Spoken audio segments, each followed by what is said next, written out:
Hey everybody, this is Stuart with Wine on the Diamond. Today I'm going to be reviewing the 2018 Lot of Mascota Vineyards Cabernet Sauvignon. It's from Mendoza, Argentina. It is 14% alcohol by volume, and I can't remember how much I paid for it, but it was not $15. It was less than that. So let's open this bad boy up. Alright, so from a color standpoint, I'm going to say you are deep ruby, no artifacts, no cloudiness. Actually, there are some artifacts, but it's not your fault. Apparently, I was a little rough with the cork. Got some of that cork in there. Yeah, anyway, so let's see how it smells. On the nose. So medium intensity on the nose. Woo! That is a deep, jammy nose. So the first thing I'm getting is sort of like a raspberry jam. There's also a bit of plum, herb, like a touch of thyme, just a little bit. Good amount of dark chocolate. There's also there's actually a slight grape aspect to this as well. Almost kind of reminds me of like a deeper, richer Beaujolais Village type of grapiness. Not very heavy, but it's present. There's also like a hint of black currant and maybe just like a small touch of vanilla and a small touch of chocolate. Yeah, but how does it taste? So full body, alcohol taste medium. No,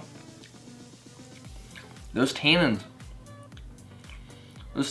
will sand the inner lining of your mouth off.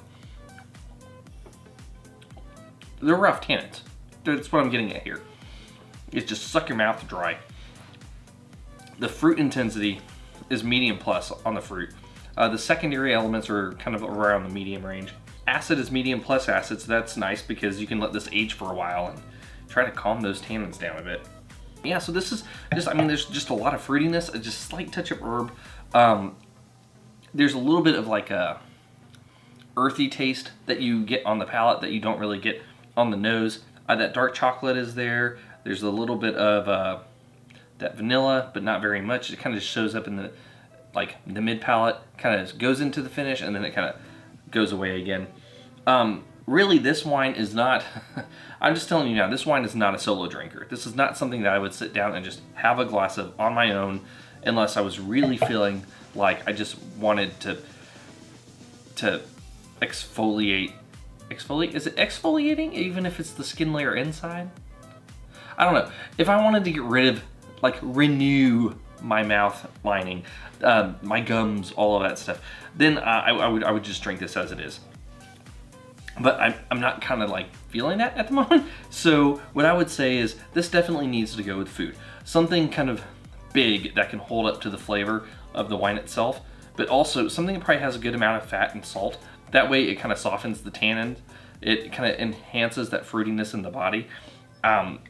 I mean, if you want to see steak is good. Other things that are kind of around that realm, it would do well with maybe some barbecue, get a little bit of a slight smoke.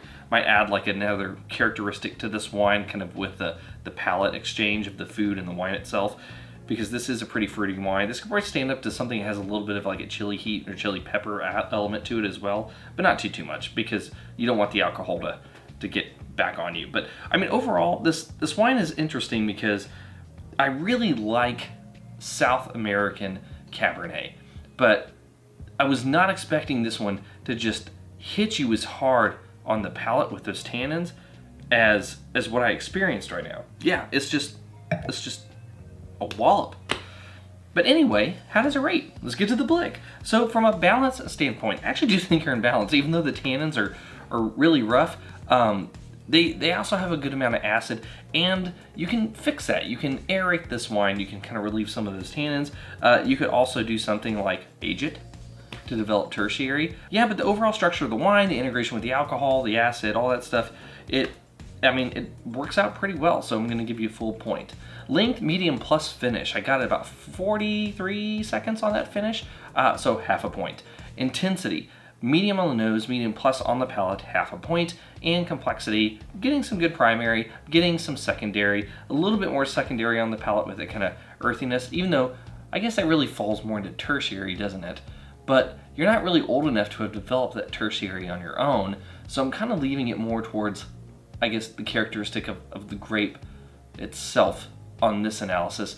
So with that being said, I'm going to give you half a point. So in the end, I'm going to give you good in your current state. I think that this is a wine that really would pair well with a meal and kind of needs a meal, to be honest. Now, with that being said, like I said, it has acid, it has tannin, it has a good structure to it. This could age for a while. Throw it in a cellar, treat it right. 5, probably closer to 10 years, you're going to open this thing up, and it's going to be beautiful. You're going to have some tertiary elements in there. Those tannins will have softened. The acid will actually come down a little bit, but not too much, and it will still be a great wine to pair with a meal, and it might also be a pretty good wine to just have a glass of on its own. Anyway, this has been Stuart with Wine on the Dime. If you liked today's video, please like, subscribe, and comment. I can't even talk today. Those tannins are just drawing my mouth. Have you had the 2018 Mascota Vineyards Cabernet Sauvignon from South America, specifically Mendoza, Argentina? I'd be interested to know if you have. Leave a comment below, and I'll see you all again soon with another episode from Wine on the Dime.